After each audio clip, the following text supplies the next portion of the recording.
Hi there, we're going to get started. Thanks so much for coming.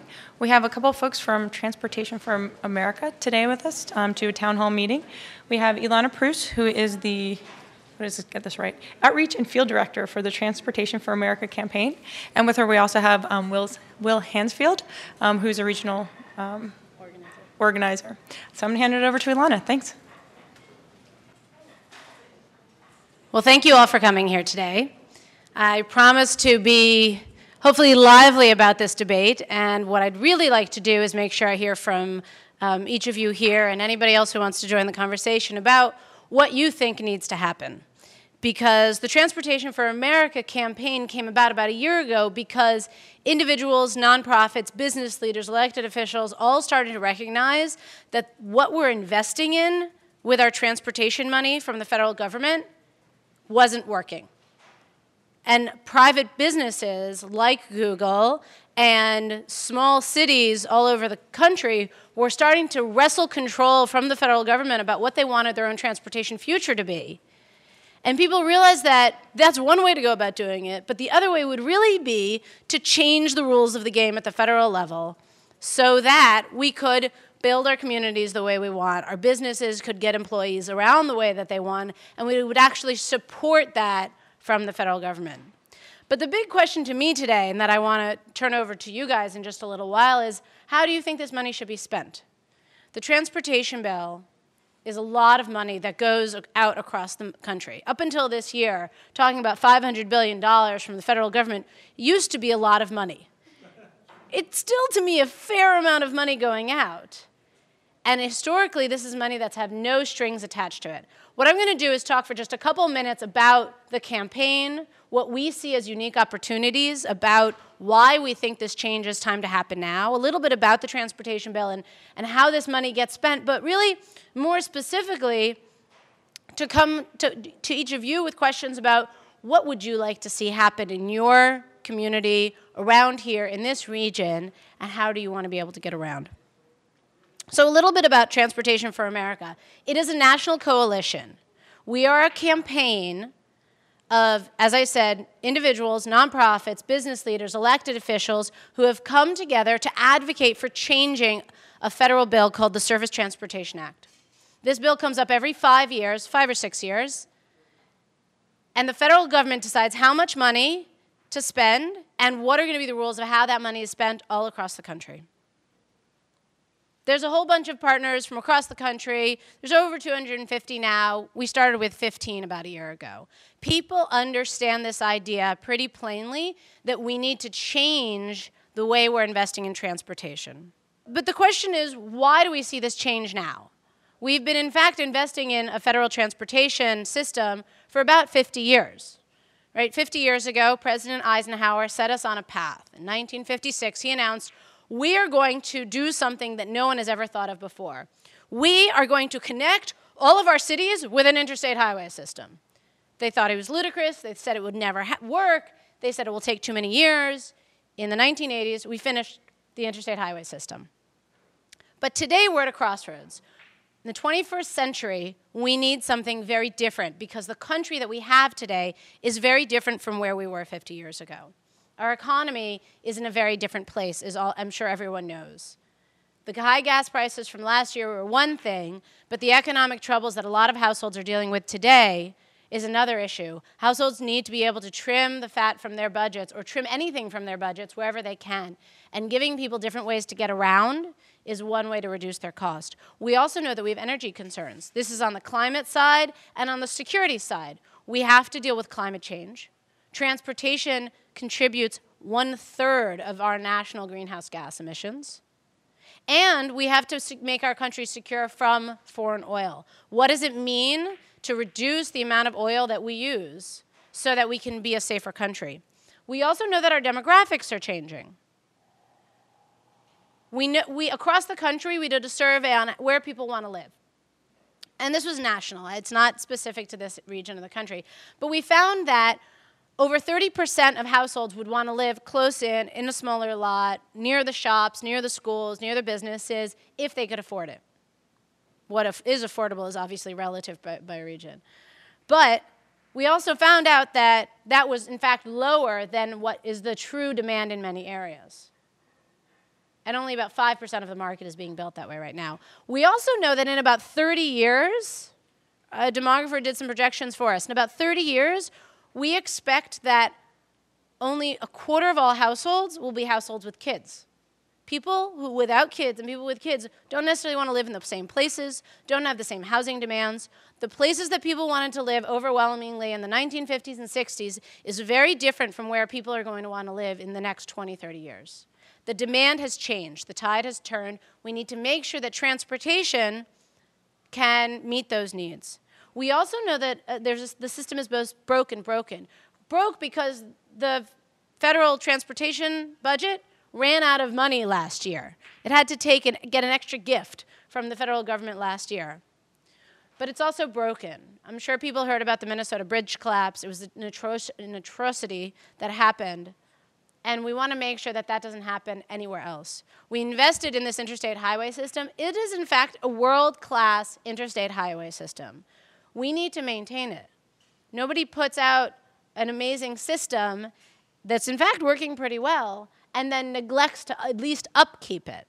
But what we do need to do is look at building out the rest of that network, building out the rest of a transportation system, making sure that our neighborhoods we can get around by sidewalks and by bike, making sure that we have trains and buses and high-speed rail that connect our metropolitan areas, and making sure that we're creating as many jobs as we can. We know that fixing the highways that we have, in fact, creates more jobs than building new highways. So if we're even just looking at maximizing our job creation out of something, then we need to look at it differently. And as I said before, we have household costs that we know for somebody who's on a tight budget or a fixed income, if we can give them an affordable place to live where they have bus or rail that they can get to, their combined costs of housing and transportation will be lower. We need to make sure that we're looking at equity considerations, climate considerations, and making sure that people can get around the way they want to. So I just want to emphasize we're talking about real money here, right? This bill, they're talking about doing $500 billion for transportation across the country. Last time it was a little under $300 billion. This is not money to sneeze at. It is not chump change, even at the federal government level.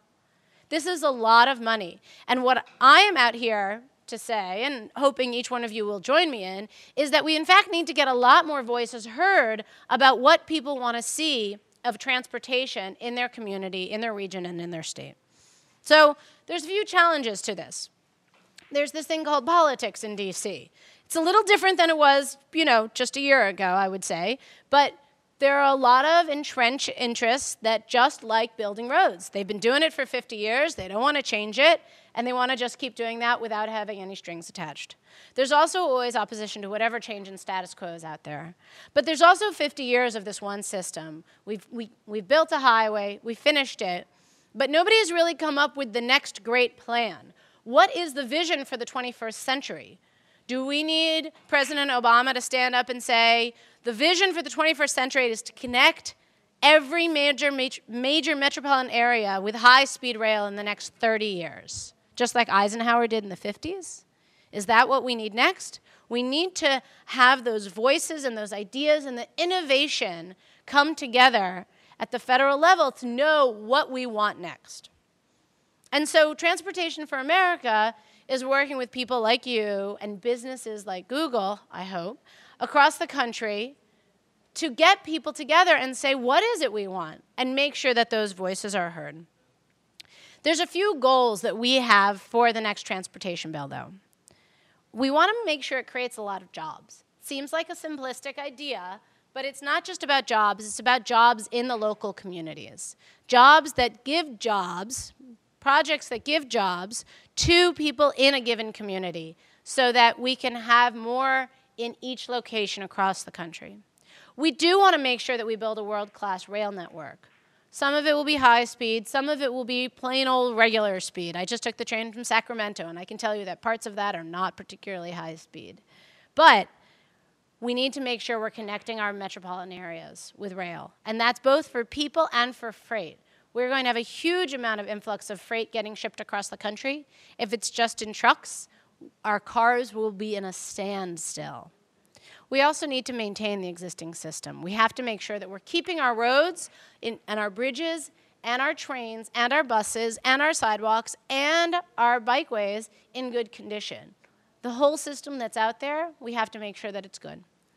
And we have to make sure that we're giving people more options on how to get around. People are clamoring to live in downtowns, in town centers, in cities, more than ever before. We need to make sure that there's enough housing and enough options for people there, and make sure that there are different ways for them to get around. And there's also a lot of interest for local governments to be able to decide some of this themselves as well, and decide their own fate. So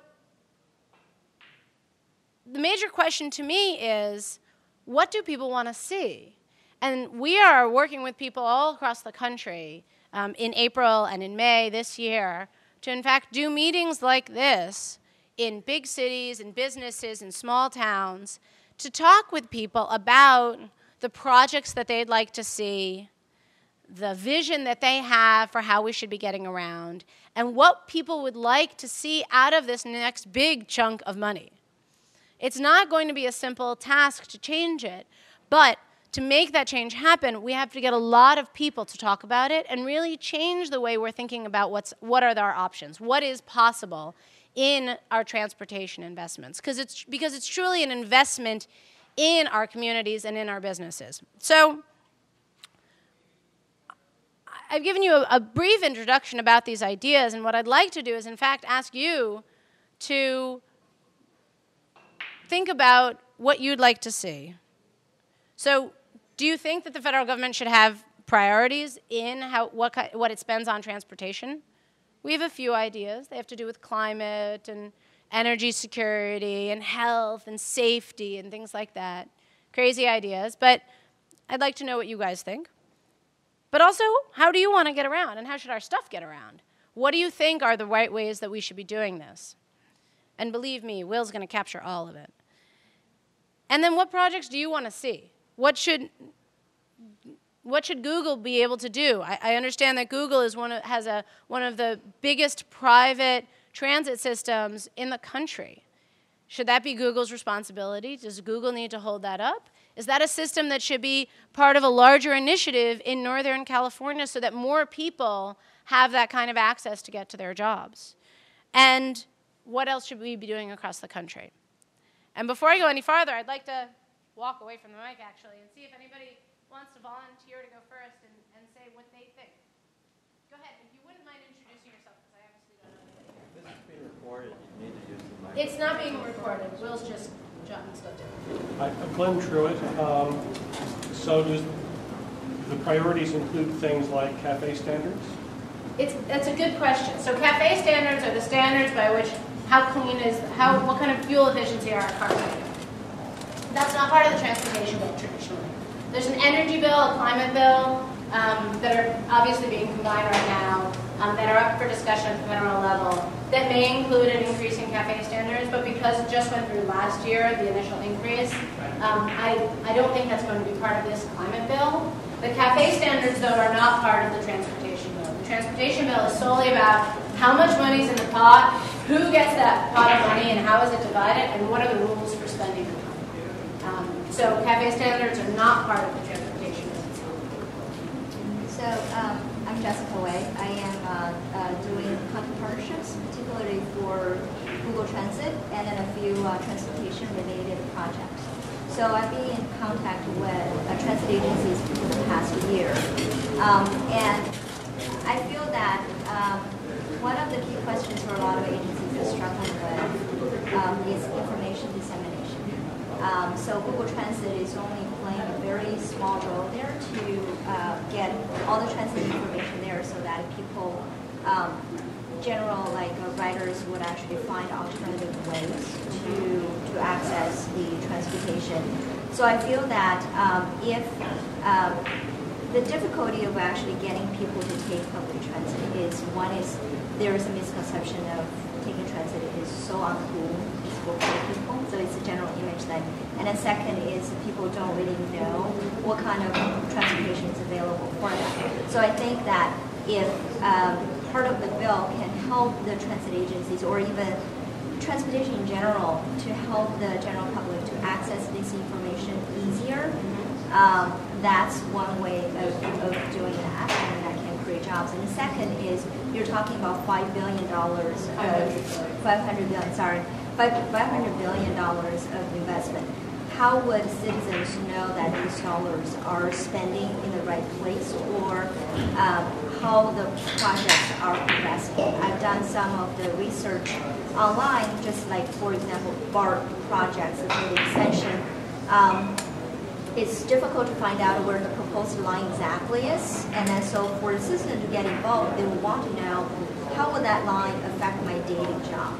So if they can start using tools to make this kind of information more transparent, and then keep that information up to date, and then make it possible for Google, Yahoo, Microsoft to crawl, so anybody going to the website, type in BART extension project, then you can immediately see detailed map of where that project is, where is it supposed to go, what is the current process, how much money is it spending. I don't know if the politicians want to give that much transparency, but if you want the citizens to get involved, you need to give them the information to empower them so they feel that their voice is actually making a difference. I want to two things about that, and then we'll continue. One is about the information sharing. I think it's absolutely key. Even just getting maps of all of the, let alone all the heavy rail transit stations across the country, but where are all the bus stations? And can you add that to Google Maps? The information doesn't exist in one place so that it could be searched in any kind of way. And that information sharing, to add that technology and to provide resources for even small systems to be able to have that information online is key. And we, in fact, propose a pot of innovation money so that anybody could compete for funds to be more innovative and more high-tech in the way that they have their transit system or their road system working. But the truth is, in fact, that the stigma that you talked about in terms of using transit in most places is gone. Either because people don't have options and they have to use the transit, or because people there are different generations and different thoughts about how we get around now, and there are more people on transit now than since 1956, which was the highest ridership level ever had. And that was before we started building the interstate highway system. So there's, in fact, the amount of people on transit has skyrocketed over the last few years, and we expect that to sustain. On the transparency side, absolutely. I think that is top-notch, top of the list, being accountable and transparent on how this money is getting spent so that anybody can look it up. And we think that's a really high priority. Yeah, I'm actually going to say that the system is for poor people. And the reason is that if you look at the time it takes you to get from here to there and back with public transit, it's much longer than getting in your own car and going. So until that problem gets significantly addressed, it's always going to be for poor people. And in particular, if I ever have to look at a schedule, the system's doomed. I can look at a map, but if I have to look at a schedule, the system's doomed. Well, we'll go around and we'll open up discussion. Go ahead. My name is Jim Morris. I'm working on a project that I call high-tech hitchhiking. And the goal is to make hitchhiking safe, dependable, and cool. Because we were all told, or your generation was told not to do it. We're allowed to. And I know that in the 90s, there were lots of projects, including here in the Bay Area, that supported van pools and all kinds of things. And I've studied it very carefully. A lot of them seem to have died.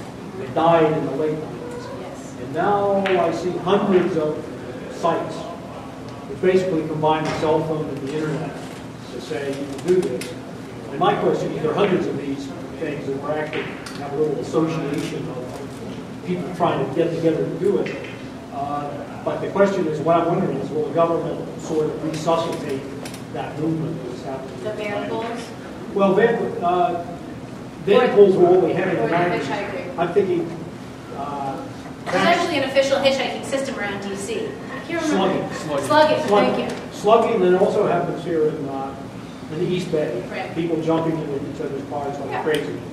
And, I mean, the fantasy is if you've got your cell phone, you can get them anywhere and anywhere safely and reliably.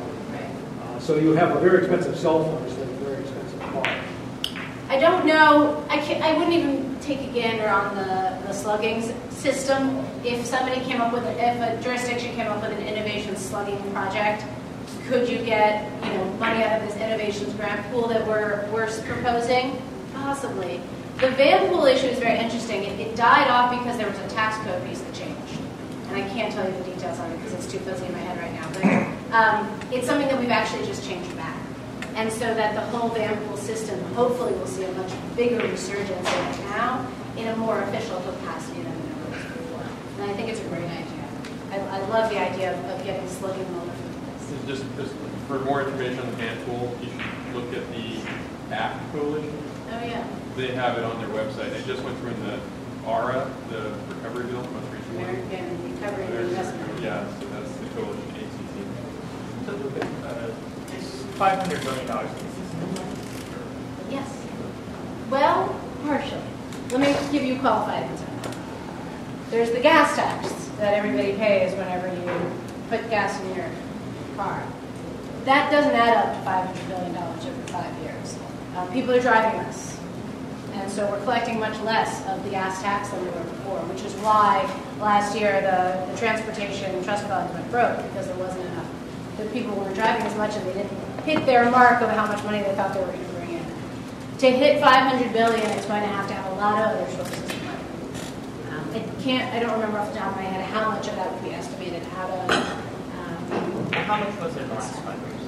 5 years? The last bill was $286 billion, and we're going to be about $20 billion short.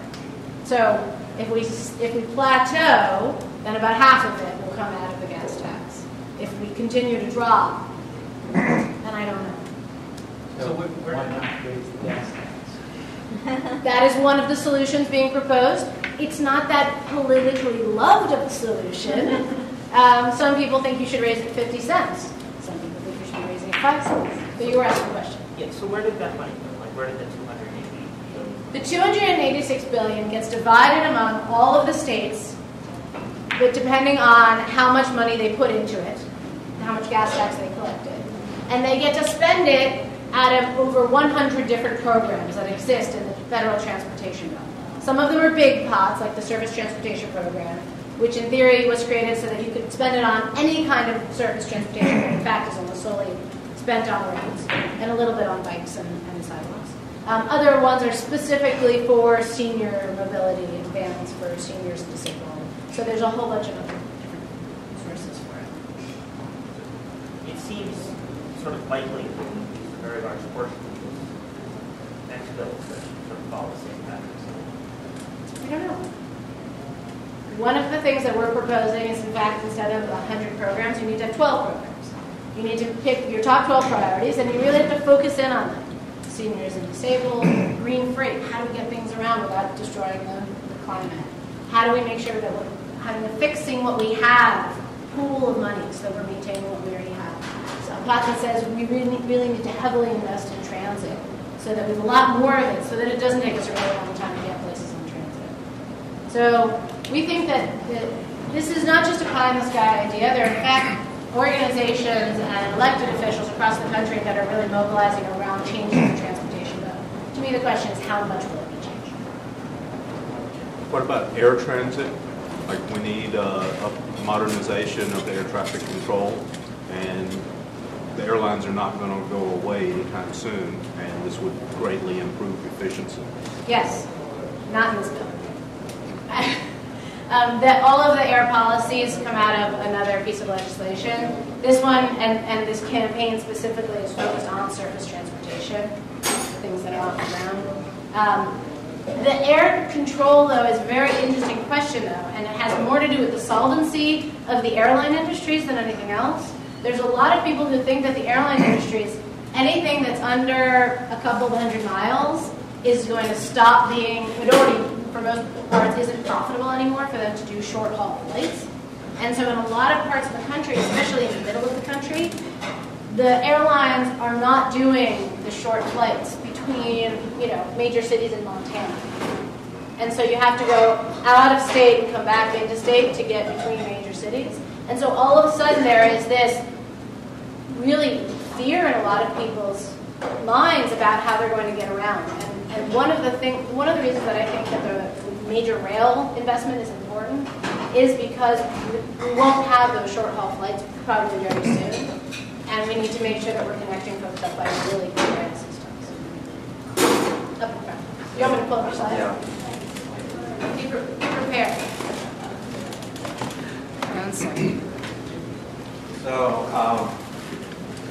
on the left side, you'll see road networks and how we deal with that. The right-hand side,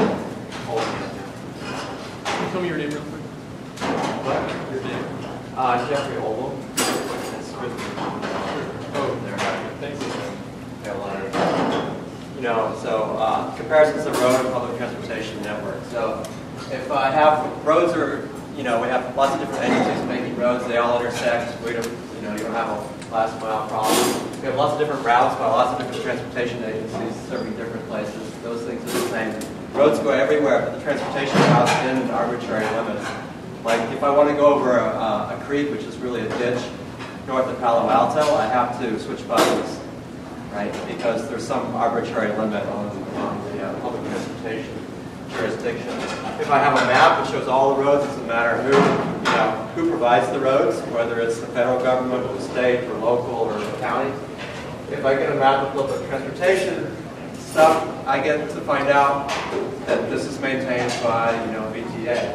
And if I want to go find out where Caltrain is, they may tell me where to do the intersection, but they don't show me that route on the same map. If I want to go to an interchange from one freeway to another, or go to an intersection in a road, it's easy. If I do have public transportation, I have to get off the vehicle, I have to wait until the next one shows up. If I want real-time information, as I track when I ride Google Shuttle, it's available widely, and to Google Transit and other services. It's very hard to find in the public transportation world. And in both places, we don't have a good collection of where users are actually going. So next slide. So there's lots of problems here, but I think an easy and cheap solution is to deal with the information side that Jessica already talked about. Jessica? Yeah. I called it move public transportation into the information age. And the key insight for the public transportation agencies is they're not a capital-intensive agency. Well, they are, but they also have to provide information. It's just as important. So why can't I go and find the API for Los Angeles MTA and go download their information so I can go make my own handcrafted schedule or put it on my map? What's the initial cost to go do this? Small. What's the continual cost for this? Well, I actually think it's negative because, first of all, there's almost no cost to keep running the systems, but people will be able to use their system and actually will improve their productivity. The real-time information is slightly more expensive, but I'm shocked that public transportation agencies don't know where their buses are or where their trains are. It's a security issue. So Caltrain doesn't know where their trains are. And you call them up and they don't know. And so, we've had this technology that exists, it's on the shelf, costs a little bit of money, let's spend it. It's going to save money because we know where they're going, where they're stopping, where they're not stopping, where they're spending their time. So, information is important. Thank you. Yes, please. I'm more concerned about how the money is gotten than I'm sorry, you can speak up. I'm more concerned about how the money is gotten rather than how the money is spent. So what can the government do to get more private investments or even like private donations towards something like this rather than using tax dollars? That's a great question, and that's something we've in fact been looking at a lot. There's a discussion about something called value capture. So when we put in a road versus putting in a transit stop, you look at how much the property values go up, and can you capture that value as an investment back into the infrastructure system so that the private landowners, in fact, to get that route there, have to invest back into it. There's a lot of interest in this idea when the trolley lines first started going out from city centers. It was the developers who in fact paid for it to go out to a certain place. And so we're looking at how do you, in fact, even allow that to happen? Because right now, when you have a transit system going in somewhere, a local government has to provide a match. About half of the cost has to come from the local community or from the state. None of it is allowed to come from a private investor. And so even by making that an allowable inclusion of the match cost, we could start really changing that equation. And there are a lot of developers who have started working with us because they see that the future, really for the next 50 years of development, is going to be downtown, in town centers, more compact, closer-knit communities, because that's where the demographics are going, that's where people are going. They see the pendulum just swinging all the way back. And they're following the money. It's in their financial interest. And they want to be allowed to invest in the transportation system to bring it to where they are, or bring it back downtown, which is a great question.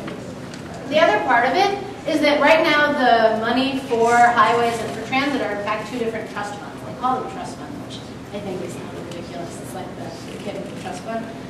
But they have a highway trust fund and a transit trust fund, and we propose that there be one unified transportation trust fund, so that you can look at one pot of money and say, what is the best use of this resource, which is a whole other issue. Actually, I'd like to go back to this thing Jeffrey just put up. So if we're saying the costs are fairly low to go do this, one is we can wait for the government and work through the policy side of it. Why can't we just do this at Google? Right? Like we pay for book search. Why can't we? Jessica knows what I talked to the Google Transit team when they first started working, and I got two answers. One is, first of all, they were not used to making their information available to others. They just didn't know how to do it. And the second one was, some agencies did not want to release their information because somebody might misuse that information. So I can go attack a bus if I knew exactly what it is. It's not clear how you would misuse this information. I mean, it could be misleading that if you release the information, then somebody could publish a schedule that was off by a few minutes and cause problems. But they didn't understand that with information, the more people who have it, the more valuable it becomes. Because, I mean, so it seems like, so there are organizations that do this, right? Like, I was looking at San Francisco, there's Next Muni, and San Francisco contracts Next Muni to put GPS devices on buses and track them around. Yep. So if we just had a free version of this, any agency that wants to can just kind of use us and we'll just track their buses for them. It's actually, I mean, they may not know. So there's two questions there. One is a policy question of I'm scared of information, I don't know how to use it, I don't know what people will use it for. And the second one is just it's a technology question, right? It seems like the technology side we can answer through Google if we're willing to do it. I don't know, but the policy question is the second one, right? I'm just wondering which one is the harder one. Is it I think technology policy is changing pretty fast. I think The a lot of policy. transit agencies, and the other problem right now is the transit agencies are cutting service and cutting jobs because they don't even have enough money to put gas in the buses that they do have.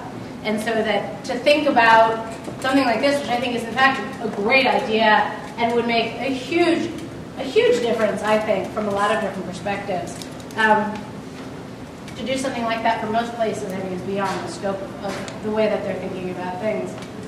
But from a policy standpoint, a lot of places are starting to realize that they need to be out there in front of people and in front of their community in a more tangible and easier, more accessible way for people to use them. So I think it's a great idea. I mean, sorry, just one last comment. Would it be possible, like, is it illegal or is it, does it break any rules if we, let's say, you know, like, I heard about this, like, car GPS navigation system called Dash, which basically tracks your car as it walks around, and through that you can build real-time traffic maps. Like, can we build Android devices that do that? And, like, you know, you just contribute your GPS data to a mobile device and other people? I'm told that TomTom knows more about traffic in the world than anybody. Dash went out of business. Okay. But TomTom, just because they have all these GPS devices around, which apparently upload information, if you go to their headquarters, they will tell you the speed on any highway you want to know. Much better than Caltrains can. Yeah. I'll give you an example of it. I've been going to the Caltrain board meetings. So, first of all, they don't know where their trains are. And they go out and seek proposals regularly to go figure out how we make real-time information available. And they get these figures back, and you know, it's less than $1 million, so we don't have the money to go do this. So basically what's happened is there's a Twitter site and people are entering this information. Yeah. And it's all free, right? And it took, I saw that last week there's an accident, and there's all these Twitter things Right. about, like, train delayed, there's an accident. It took, an hour to set up, and they don't understand. I think a lot of the people in these systems have been there for a long time, and it's just not the way a lot of people think. But I think it's really exciting idea. And also to add on to answer your questions, it's both policy and then also funding issue. So, Jessica, can you speak up a little? Yeah, so I said it's both policy and funding issue. So for the funding issue, actually there were 500-something transit agencies in the United States that provide fixed route services. And a lot of them are running with only half a person or a quarter of a person to maintain the schedules. So for them to provide the data in a Google Transit specification, which is a very simple text-based spec that's open, they don't have dedicated resource to do that. And then, so Virginia is the state agency that helped 20-something plus agencies in the Virginia state to provide that data to Google, and California is doing similar things and working with Caltrans to do that. But overall, the bottom line is the agency needs to have funding, and then and also like technical resource or even from outside a consultant that help them to do that. But could we just and that ties to the policy issue, is that if there's a policy in public transportation saying you need to make that information available for the internet age, like the PDF format for your schedule doesn't cut it. You need to provide that in some more of a crawlable RSS type of feed. Doesn't necessarily have to Google Transit spec. But right now, it's been so many agencies adopted, it becomes a standard. So I think these two things are intertwined. And then with the large agencies, they are more worried about how much web revenue they will bleed from their own trip planners by providing data. Oh, that's an interesting addition to it then. Yeah. I mean, I think one of the things that would be fascinating to me out of this discussion is, in fact, we're working on the legislative language of the transportation bill. I mean, we are proposing whole hog, new pieces, new language, and if there is a really simple way to sit on a data collection side that we would need to add in language to make this easier and more automatic, and you have ideas about that, I would love to follow up with you about that, to make sure that the next transportation bill passes and all of a sudden it's really easy to do what you're talking about because it's opened all of these doors and there's some very specific, very simple language in there that requires this kind of data sharing, which would be really exciting. So, getting away from public transit, one of the things that is often attributed to the formation of the interstate highway system was the demise of passenger rail. And you can spend $500 billion all you want, and it's not going to revitalize passenger rail unless there's some change to the structure of, so that real costs are reflected for both driving and for rail travel. Is there any chance of something like that happening?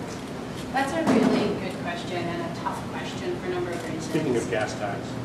Right. I mean, part of the problem is the gas tax, right? It doesn't actually reflect any increase in cost over the last few years. It hasn't been increased for a long time. It doesn't reflect the true cost of driving on that road, to maintain it, to the pollution from it. I mean, there's a whole bunch of things that aren't included in that cost. I don't think that's going to change. But what has changed is public opinion. People all over the place, in small towns that never thought about this before, and people of all different generations, are really saying that they want to get around in other ways. And so it's really about meeting the demand that's already out there in a lot of places. Just to do that is an enormous amount of work. And then to go the next step farther will take even more thought about the things that you're talking about. But to reflect the true costs, it's something we have to move towards. There's a lot of interest in a vehicle miles traveled tax. And this comes back to that privacy of information and TomTom knowing where everybody's going. I mean, they tried this out in Oregon or Washington, I can't remember. And they did a pilot to see if they could you know, they put the GPS in everybody's car. They didn't provide the private information, but they knew how many miles each person drove within the state. And because of the privacy issues, it's not going to happen on the federal level, at least not right now. But a gas tax is a pretty good analog for... Not with Priuses. If we start increasing our cafe standards and more people start buying Priuses, you're reducing the amount that people are consuming gas, but they're still using the roads and the bridges, so they're still incurring the cost of the wear and tear on the road. So unless we move over to something like a vehicle miles traveled tax, then our cars can get 100% efficient, but we're not covering our costs of the wear and tear. No, that's not necessarily true. So the distribution of your miles per gallon, if it shifts forward, right? As long as the distribution doesn't change and it shifts forward, then the political mechanism has to be to increase the average cost per gallon as that, you know, as that the average and median. You use the keyword. Political, yes. So it's not a technical problem. You don't have to move to the in-car issue and deal with the privacy problem, which are huge. Yeah. You just have to. The easier solution is to get the political will to go move that forward, because the political will to do the in-car thing is actually larger. I'm not sure which was worse, actually. The political will to increase the gas tax by 50%, I don't think is any better than the political will to create a vehicle miles traveled tax. There's in fact a lot of interest in starting to collect the data or put systems in place that we may eventually go to a vehicle miles travel tax that I think will start taking things into account. But I don't think we're going to get either of those things. We might get a small gas tax increase, but not very much. One thing to remember is that doing it, you know, as you say, is pretty regressive, and so it really hits the lower middle class and those kind of people that are already struggling anyways, and that's deeply politically unpopular. So that's one of the issues. Well, that should be solved separately. Too many of our laws conflate the notion of the poor people can't afford that, so we induce all these complexities into our laws when we should address the poverty, not all of the things that they spend their money on. But I wanted to get to something else that was the train.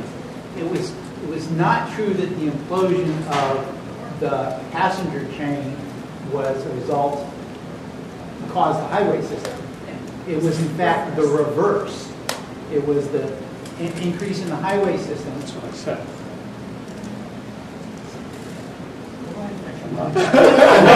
Say it again.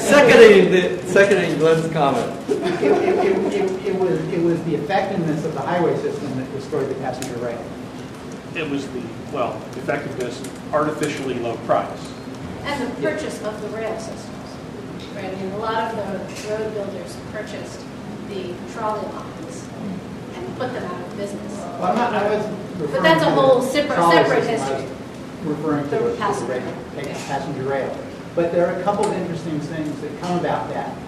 Before Amtrak and the decay of the passenger rail, the trains were made and were required to give passenger trains priority on the rails, and they were required to maintain the rails passenger grade. So you could reasonably take passenger rail at reasonable speeds. But since things got transferred to Amtrak, and I'm not sure whether the law has changed or the enforcement has changed, but now you get situations where Amtrak might be delayed for an hour or two while a low-speed freight train went through. Right. And that would never have happened in 1950. Right. It's interesting, there's a coalition that we're working with called One Rail. That is in fact the first time freight and passenger rail folks are sitting at the same table together to figure out what they want out of the transportation. It's been that bad for that long that they haven't spoken to each other about what they want, when in theory their interests are very much shared in terms of the future fate of any kind of rail. And so we're working with them a lot to try to figure out, you know, what's the increment now that we need to start changing to really create a long-term passenger and freight rail national system. And then we will wrap up because we're almost done. So I want to think about non-human movement now. I actually don't know even basic facts like what fraction of total transportation kilometers is for humans and for non-humans, or if we measure, I'll put animals into the non-human bucket. Actually, it may be large, I don't know. If we measured it not in terms of just total number of trucks, but sort of value that get shipped, I don't know how it breaks down either. I mean, Rail versus trucks? No. People versus non-people. Right. I mean, what are our ratios here? What are the right ways to measure? Yeah, that's a good question. I don't think we can track it enough. We just don't have information. This is a crazy idea. I love this. Offer prizes. Some of our, let's say, funding agencies like DARPA, when they ran out of money, would offer $1 million for doing something, and people would spend $20 million doing it. If you could somehow measure, let's say, passenger miles per this or that, or measure something, you could get all these problems about the local San Francisco districts. If they thought they could get some money from reducing some measure, Absolutely. and in fact, a profit-making company, you could show to Google that they were going to make, $20 million by causing something to change. Right. Who knows? Prizes are actually much cheaper than giving people the work. And that's in fact exactly what we want to do. There's a couple of different grant programs that are competitive grant programs where you're not going to just give away the money, but we're going to say you're going to compete for this amount of money to be able to do something really innovative and prize-winning and get that national recognition. It's an incredibly effective tool. I think But you're it's talking about measuring prize. what happens afterwards. I think that whole measurable results stuff has never happened in the transportation bill. We in fact have a lot of numbers on the road side, how many jobs it creates, congestion numbers, with very little on the transit side. We need to really boost the information gathering on both sides. So we spent a lot of time in the last few minutes talking about rail, and it seems like people like the trains, and I don't know if that's because people feel like psychologically rail is always on a track, it won't go anywhere, so people like to take rail, whereas buses kind of is subjected to local traffic, so the adherence to the schedule is a little more in question. But I was wondering, but then rail is a huge capital investment, and it's like very expensive. So wondering and then in terms of cleanness of the air, if you use coal, so it's not very clean energy. Whereas buses, if you upgrade the vehicles, you can be using alternate energy. I'm wondering if there's a possibility to look at more like a green pond and those long distance bus services and have them connect the nations rather than having the rail. And then the argument will be like people will spend a long time on buses. So then I'm wondering if there's a room in this bill to say, how about we put all the public transportation with internet connectivity, right? So maybe that's where Google can help. And just like we provide a free internet connection to all the Mountain View residents, maybe we'll start providing that to the buses and then getting more white-collar people get on the bus and then start doing emails and working. Because then we're really targeting, we're delivering solutions targeted to the audience that we want to attract. I think, So those are some of the ideas. And also for Virginia's Department of Transportation, so was here doing alleviating their traffic and they're piloting a project of changing, like dynamically setting the toll prices. So when you're driving, and then the priority lanes will have different price, depends on how congested the rest of the lanes are. Yes. So that if you really are in a hurry, you can pay $10 to use the road, and then that price change depends on the congestion. So I think that's, projects like those, it will be great for the federal government to encourage that and even have a competition and then say which ones are the best and then deploy it to states rather than speculating. that congestion pricing is happening all over the world, and it's going to be probably in New York before it's anywhere else. They tried to do it last year and they failed in the state legislature, but it's a great idea. It's going to happen. The rail is interesting. When it's actually a full rail car, it's just as efficient as anything else. But it only works in places where you have a dense community. It doesn't work in rural areas, small towns, not nearly as much. The guy who's the Secretary of Transportation in Louisiana more or less said to Senator Landrieu from Louisiana straight to her face, you want to have rail in Louisiana because it's such a great and exciting idea. Louisiana isn't ready for rail. We need buses between our towns and cities. It's more cost effective. We can get people from place to place, and you can start building your towns in a way that will get us towards rail eventually, but we're not there yet. So I think that looking at all those pieces together are really key. There's the added challenge to that is that developers don't follow bus stations the way they do transit stations. So if you're looking at really leveraging the land value for these investments, they haven't figured out how to get a bus station on the same. I mean, it just doesn't have the same impact because it can move so easily. And so that heavy investment of a train station, even a light rail station, is a huge amount of leverage of that land value. A lot of people are talking about bus rapid transit now, so that it has a fixed guideway, but it's a train. It's a bus, so it's not as big of an investment as a train. And we have to see what kind of development drives that invest. And then we're going to. I have 2 more slides. I'll wrap up. Yeah, I just want to comment also comfort. But 2 points I want to make before Jeff's presentation. One was the because I think that you need to, if you're going to address people's real transportation, you really need to give them a bus, train, bicycle, walking, whatever, and that's what's important. And secondly, I think you touched on this, but I really have a third slide. I'll add it. The idea of feeding back to translates how people are actually using our services, like where they're coming from, where they're going, and how they're getting there. Because that may, reveal something right now that we're talking about what kind of connectivity people are. So here's my request to you guys. Figure out how Google can play in this. I mean, you have some of the most innovative ideas on how to start solving some of these problems that I've heard really in a long time.